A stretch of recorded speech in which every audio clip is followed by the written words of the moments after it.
great privilege for me to be with you here in Doxa today. It's my first time in Doxa.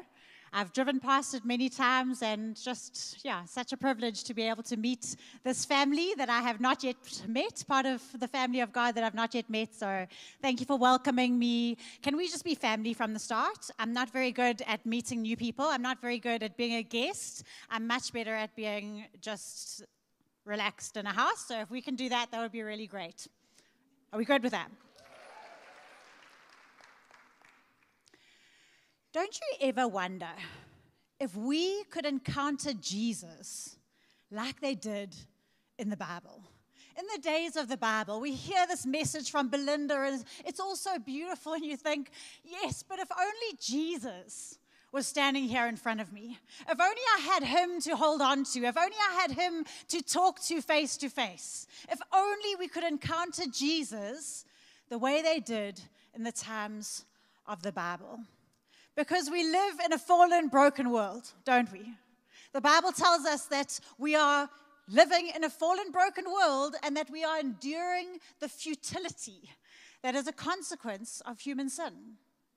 And we know it. We live in it. We look around and we have experienced brokenness. We look around, and whether you're looking at potholes or whether you're looking at death, whether you're looking at corruption or whether you're looking at an empty bank account, broken relationships, whatever it is that you're looking out into the world, we are living in an empty, broken world. And boy, do we need to know if Jesus is still alive and if Jesus is still real. And if Jesus can still do miracles the way that he did in the Bible. Christmas Eve, a number of years ago now, our family experienced some brokenness of our own. We were leading the church in Durban, and my husband went on ahead to the Christmas Eve service with most of our kids in the car, and I remained behind because I was preaching that night. So I was just taking a little bit of extra, getting ready, and my 13-year-old daughter stayed behind to help braid my hair. She's, just like Abby, beautiful, intelligent, confident, just the most beautiful, kind girl, and was able to just help me, and we were driving off to church together. And to get into our church property, you have to turn across 2 lanes of traffic, which I did. And there was a sufficient gap to the car that I was turning in front of. But what I didn't see is that diagonally behind him, in the wrong lane, was a motorbike that was speeding down with a pizza delivery for Christmas Eve that hit into our passenger door. And our whole car jumped, all the windows smashed. And then it was over. And I turned to Kiara and I was like, wow, what just happened? Can you believe we just survived that? And as I did that, she fell slowly, quietly onto my lap. And I realized that she was bleeding from her head. People ran up around the car. Somebody passed me something through the window, a towel, and said, put pressure on her head. And as I did so, I realized that there was a soft brokenness where hard skull should have been. I still jumped out of the car when the ambulances arrived and said, I'm okay to preach. We sometimes don't realize, quite what we've just landed ourselves in. And obviously people who were wiser than me ushered me into the ambulance with Kiara, and we went off to the hospital. It was chaos. I think there were 17 people around her bed as we arrived in the ICU. They called down the paramedics from the helipad that was more qualified than the paramedics there. A friend of ours who was a specialist physician from our church had followed me to the ICU, to the hospital, and came in and was able to do a procedure that the emergency doctors weren't able to do. And as he stabilized her and came across and put his arms around my husband and I, this specialist physician started to pray with us. And the words he prayed were, life and not death, God. And until then, I didn't know that was an option. Life and not death. And it was all he could say, life and not death, life and not death, God. And we don't always realize the extent of the brokenness. We can't always see. We don't have eyes to even understand the extent of the brokenness that we are in sometimes. And sometimes it takes someone from the outside to look in and say, "You're not okay." But I know that my family is not the only one. They're not the only ones to have experienced brokenness in the last few years. I know that there's people sitting here today that have experienced a brokenness of your own, and that you have a hope this morning as you listen to the messages of hope and you listen to the idea of being awake to the face of God, and you just want to know, is Jesus still alive? Is he still real? And can he do miracles? Because boy, do I need a miracle. We sit in this situation. Maybe it's not you today. Maybe it's somebody you know and somebody you love, and you just want to encounter Jesus. And that's why you've come today, to find out if you can encounter Jesus for yourself. When I was a young girl learning about Jesus, I found the Trinity quite confusing. Father, Son, Holy Spirit, 3 in 1. There was a lot to understand. And I remember grappling with this idea of Jesus. I have quite a logical brain, quite a mathematical brain. And sometimes those kind of logic language, that way of thinking doesn't help us always to understand things that are beyond our logic. And sometimes you need poetry, and you need art, and you need those creative ways of expressing which help us to gain a picture of something that is beyond just words or maths or logical expressions like that. And I found that when I was reading in the Bible, I found a poem about Jesus and who he was, written by his best friend. It's not rhyming, so don't look for the rhyme, but it is poetry.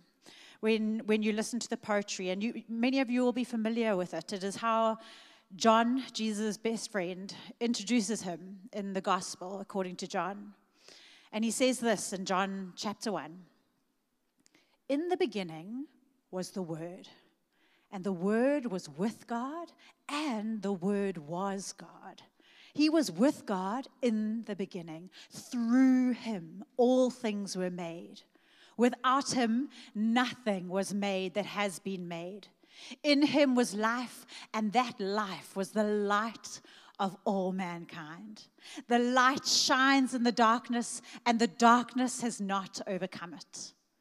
The Word became flesh and made his dwelling among us. And we have seen his glory, the glory of the one and only Son who came from the Father, full of grace and truth. No one has ever seen God, but the one and only Son, who is himself God and is in closest relationship with the Father, has made him known."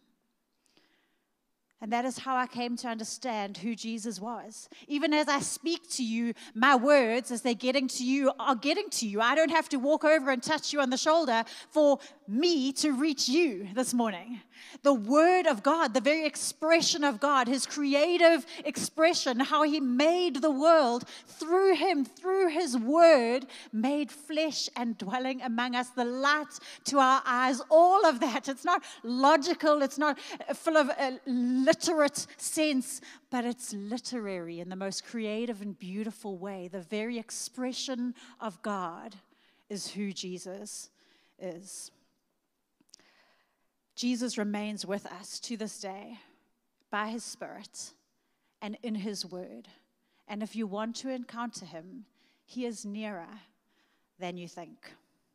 I needed Jesus. As I stood there in the hospital, I needed him to be alive and to be real to me. I needed him to still be able to do miracles. The neurosurgeon came and explained to us what had happened is that the handlebars of the motorbike had gone through the window and straight into Kiara's skull. And so there was a palm-sized missing piece of skull, and he needed to take her into surgery and pick out the shards and try and patch together something to put back on the hole. And he explained to us that because it had damaged her front cortex, Iska, help me here, because it had damaged her front cortex, is that the right word? Frontal lobe, yeah. So I try not to think of these things because it makes me cry. Because it had damaged, that is the human part of the brain, they told us. So the very back is the vegetable part of your brain, which keeps you alive. And then there's the animal part of your brain, which makes you very much like an animal and be able to do all the functions that an animal does. And then the front cortex is your reasoning, your thinking, your memory, your language. And so they explained to us all of those things were at risk. As they took her into surgery, they could guarantee nothing. This part was damaged, and they needed to take her in and to discover what it was once she woke up, what had been damaged. It was Christmas Eve, you remember.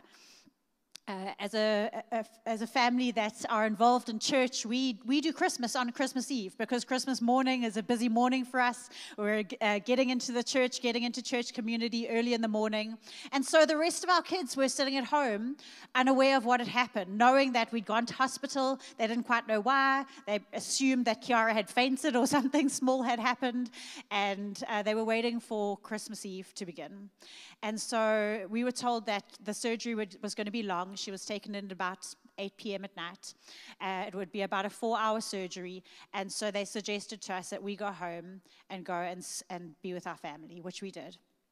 And so we went home, we were with the children. And at midnight, the phone call came that the surgery had been completed. Kiara had been just induced into a slight coma as she recovered. And so Richard went at midnight to go and meet the surgeon and receive Kiara out of surgery. And I was alone for the first time since the accident. And it was time for me to find Jesus. I needed to encounter Jesus. And there was one place that I knew that I could. In this little pink book, the Bible, I took it. And I went and I sat on my bathroom mat because somehow that's a very holy place in my home. I don't know why. And I sat on the bathroom mat, cross-legged, and I opened this little Bible, and I was like, Jesus, I'm so not interested in what you said to Israelites. I couldn't care less right now. I couldn't care less what you said to Moses or Paul or anybody else. I need you to speak to me now. Alive, real. I don't want somebody else's word. I need you to speak to me. Because I am familiar with engaging with Jesus in this way, I was able to know where to turn. And I just started to page, not exactly, but a roundabout. I knew where to look, what questions to ask of this book. And so I opened Psalms and started to just page my way through Psalms. And what caught my attention was a verse that said, keep trusting in the Lord. I said, yes, I'm all for that. Keep trusting in the Lord. Fix your heart on the promises of God, and you will be secure. I said, yes, God, I'm ready. I'm sitting here. I'm on my bathroom mat. I've got my word. I will trust in you. I will fix my heart on your promises, but I need to know the promise. What is the promise for today? And this is what it says in Psalm 37. This is the Passion Translation that had been given to me a few months earlier.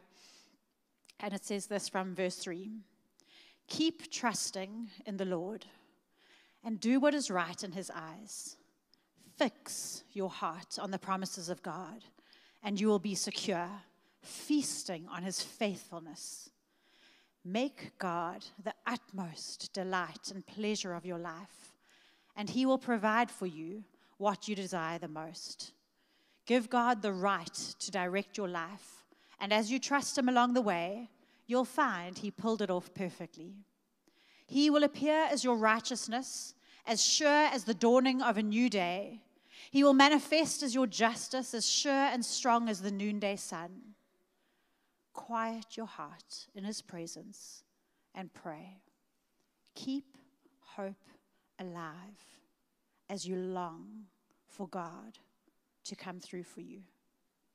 And that word just came alive to me as I read it. Keep hope alive as you long for God to come through for you. And Jesus was alive to me instantly at that moment as he said to me, your promise is that you may keep hope alive as you long for me to come through for you. Don't give up hope. Keep hope alive.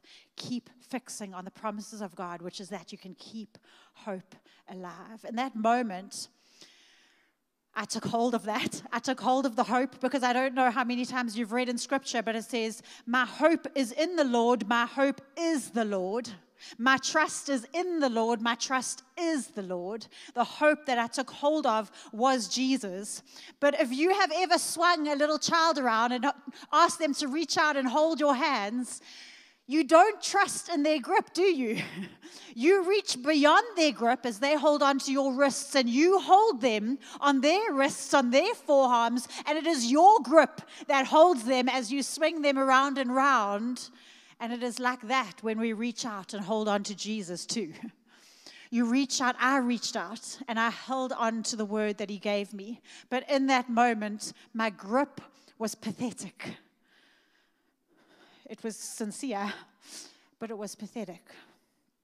But his never left me from that moment on the bathroom mat for the weeks that I needed him to hold on, that were still to come. My friends, ladies, I promise you that Jesus is more alive than you will ever know. That word, keep hope alive, it got a life of its own. It was the weirdest experience I'd ever had. That word, keep hope alive, ended up being plastered on bumper stickers, plastered on T-shirts and key rings. It was made into slogans. It went far and beyond. I read about Kiara's story about keeping hope alive in a newspaper in Belgium. When God gives you a word, it is alive and it has a life of its own. That's how you know that it is Jesus, that it is Jesus in his word. You do not have to inspire that word. You do not have to breathe life into it. That word breathes life into you. That is Jesus being alive. Here's the problem.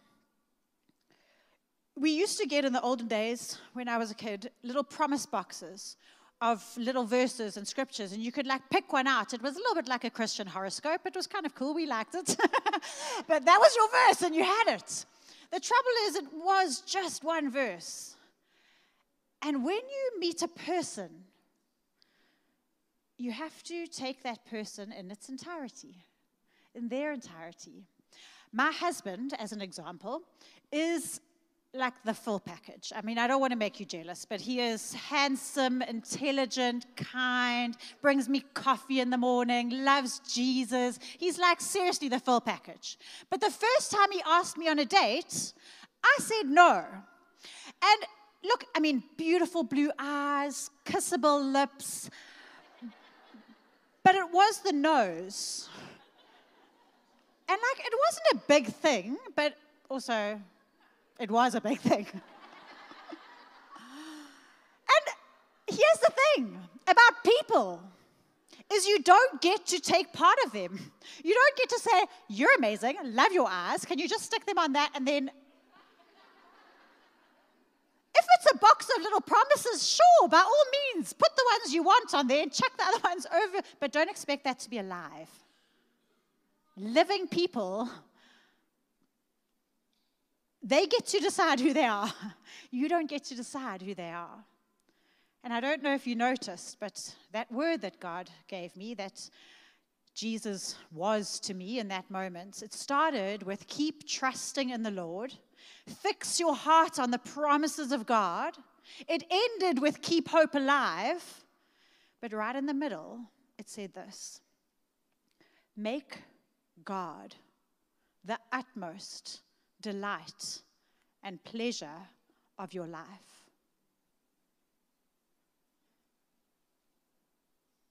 Remembering I'm sitting on a bathroom mat and my daughter is on an operating table. And I've come to him with a specific purpose. I need you.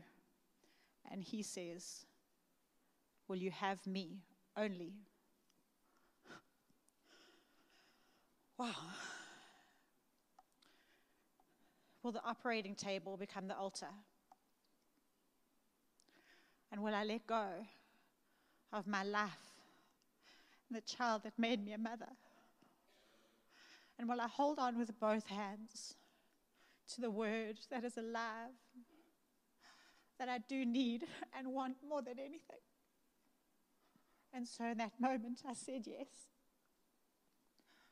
I said yes. I said, yes, Jesus, you are the utmost desire and delight and pleasure of my life. You are everything that I want, and I will hold on to you with both hands. You can meet Jesus today, and he is alive, and he is a person, but he will ask of you everything.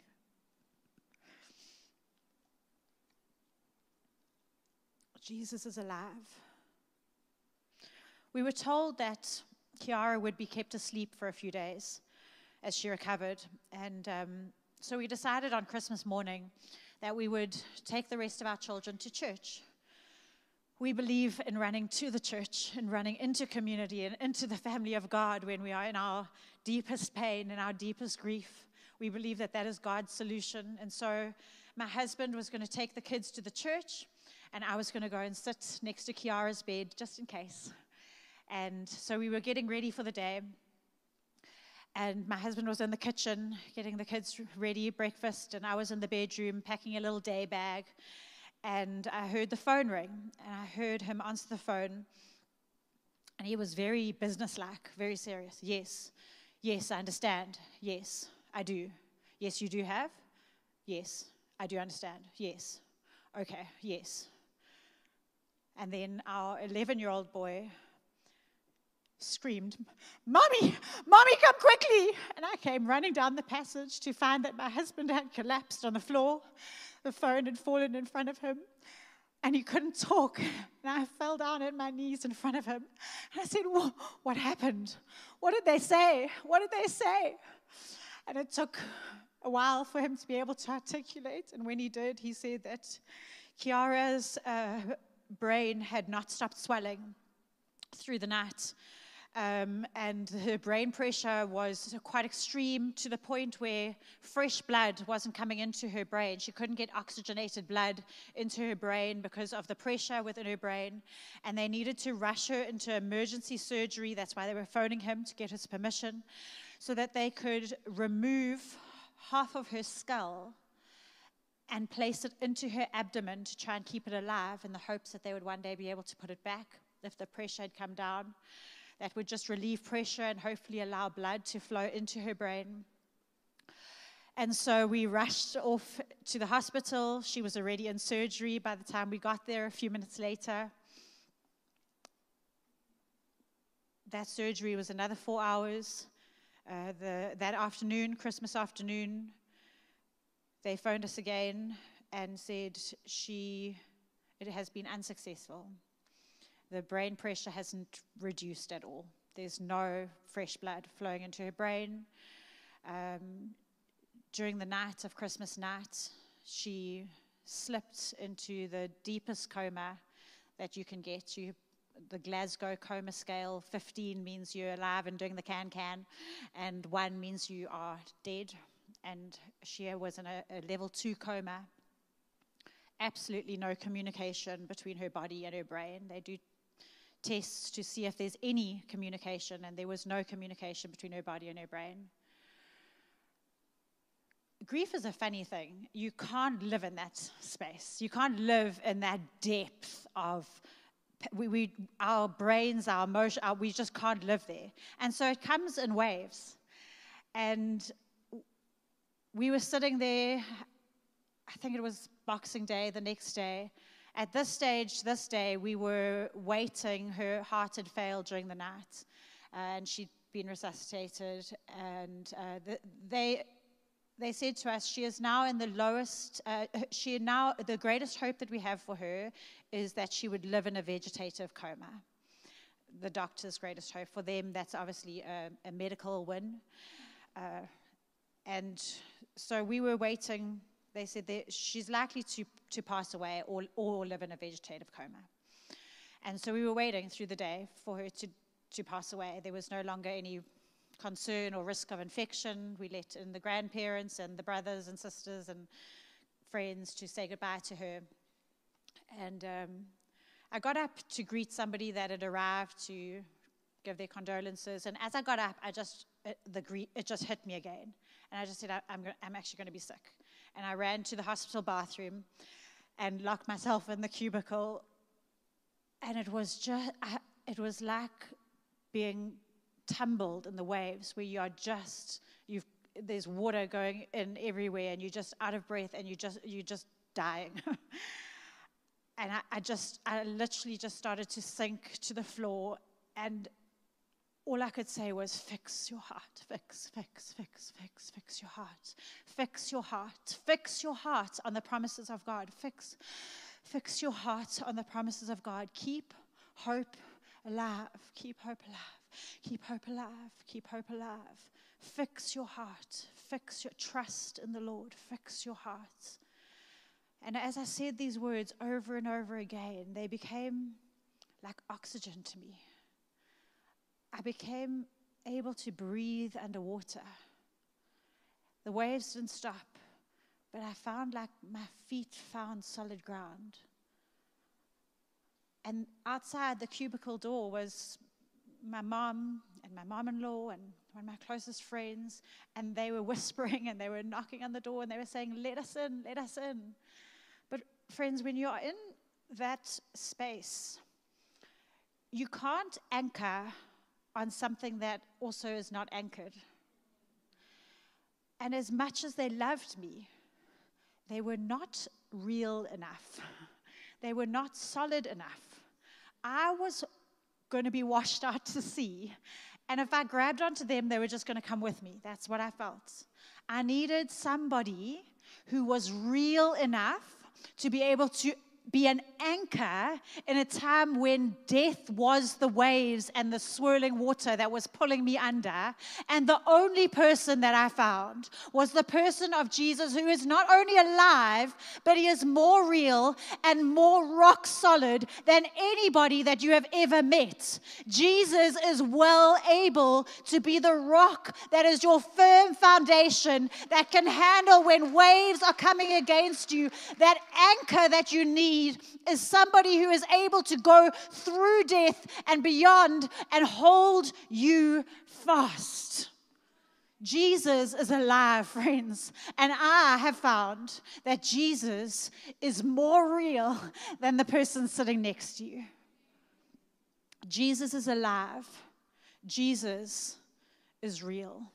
When I found his words, his promises, I stopped falling.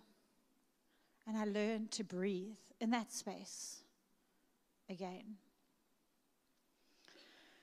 My third encounter with Jesus that I wanted to share with you, the first one being that Jesus was real, it was alive, as I discovered on my bathroom mat.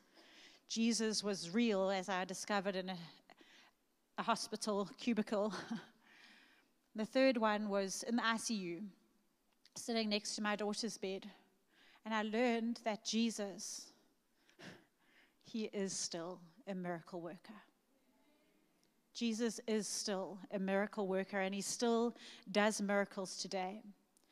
I was sitting there looking at this little girl. She was perfect in every way. Beautiful, beautiful girl. Bandage wrapped around her head with no bone written in permanent marker. And I was in so much agony. I just thought, wow, Jesus, I know that you understand my agony because you've watched your child.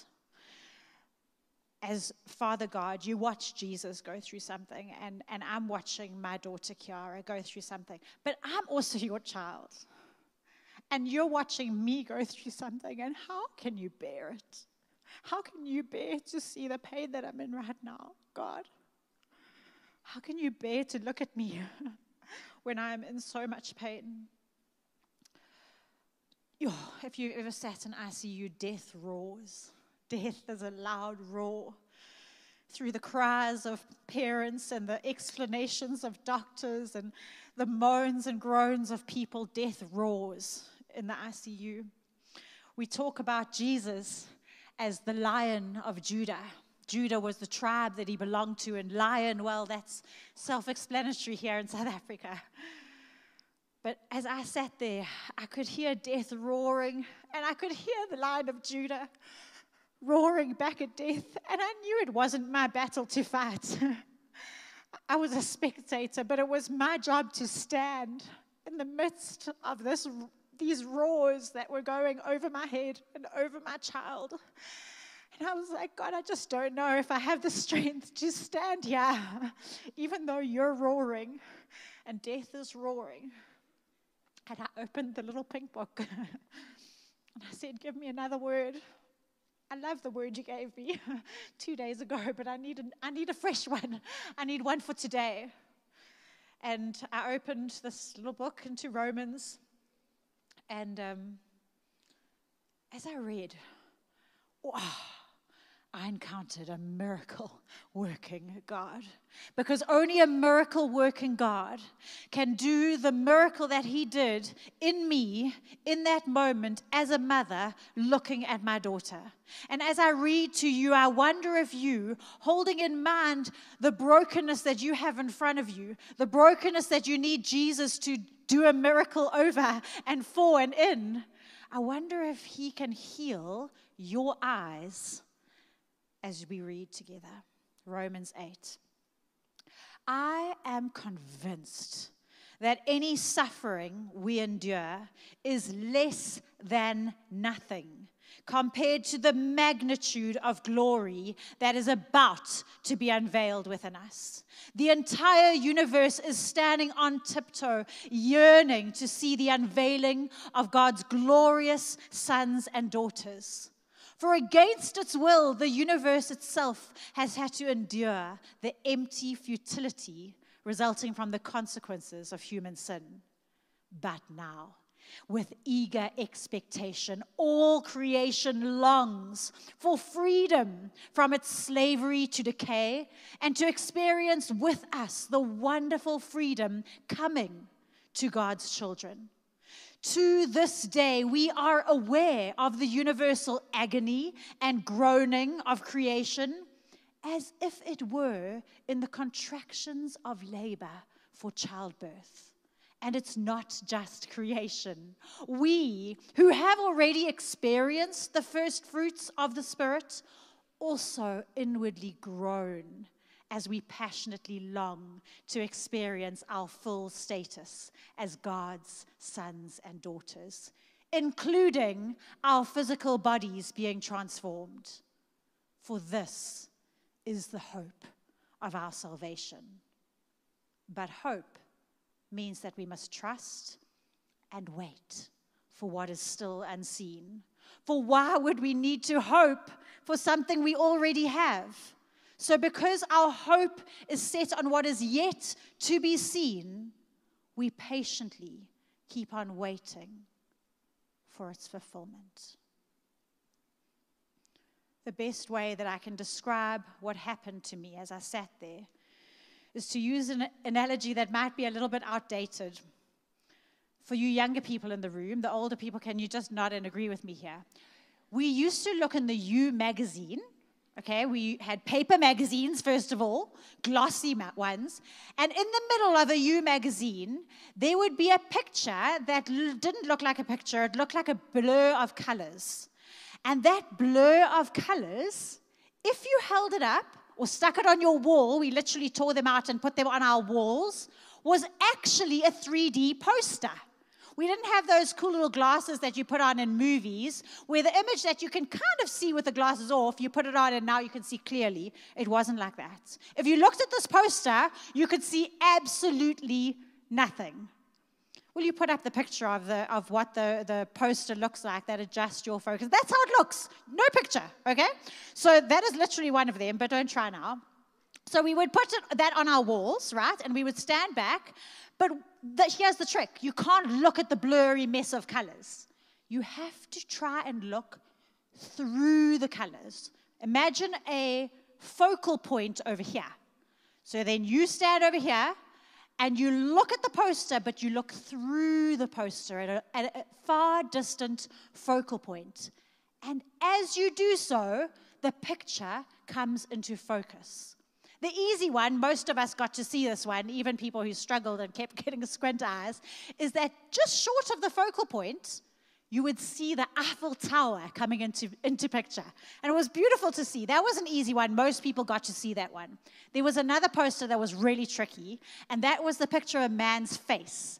And the reason why that one was tricky is because if here's the poster, the man's face came into focus just behind the poster.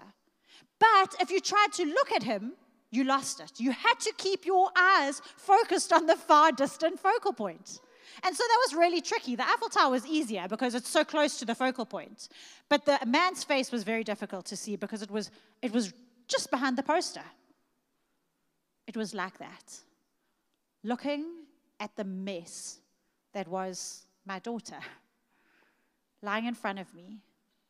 She was the very colors, the very pictures, the very brokenness that formed the picture when I began to look and keep my focus on eternity. When I began to realize that this scripture of what is going to come, what is for me in the future, that what is for her in the future, I could see her dancing again. I could see her walking again. I could see her alive again when I kept my eyes on eternity. And that, ladies, is an absolute miracle for a mom looking at her daughter in that condition. It was a little bit like when, in actual fact, before I want to read you this, I want to read you what I wrote at that time. So this is Kiara's a journal that I write for Kiara. I've written in it on every birthday and every big moment for her. I do this for each of my children. And on that day, the 26th of December, as she lay there and as God healed my eyes, I wrote this. Kiara, my everything, I have loved you with an everlasting love. You are beautiful in every way. There's been an accident. You were hit in the head. My darling, I am so sorry. I always used to think it would be such a waste to lose a child. All the time and effort to pour things into them wasted, unrealized potential. But I don't feel that way now. Nothing about your 13 years has been a waste. Not a day. You are brilliant in every way. And every moment we spent sharpening that brilliance has glorified God. You have blessed me every day of your life. You have brought blessing and shown the glory of God every day to everyone who knows you. My biggest fear is that you would not be able to dance again. It would be so painful to watch you experience that pain. But God says, don't say Kiara's no for her. He knows what you can handle. He has asked me to keep hope alive. I didn't know what to hope for that I could be sure of, but now I know. I can be 100% sure that the outcome to this ordeal is God's plan. Nothing is being stolen. You are completely covered and protected by prayer. And the outcome is being determined by a kind, merciful, and loving God. My hope is in that, and it is sure. That first day on the bathroom mat, I was given hope like a little seedling in my hands. And the seedling, it was in a handful of manure. And you are welcome to insert whichever word you would like for that. But on this day, I was shown where to plant that hope. The only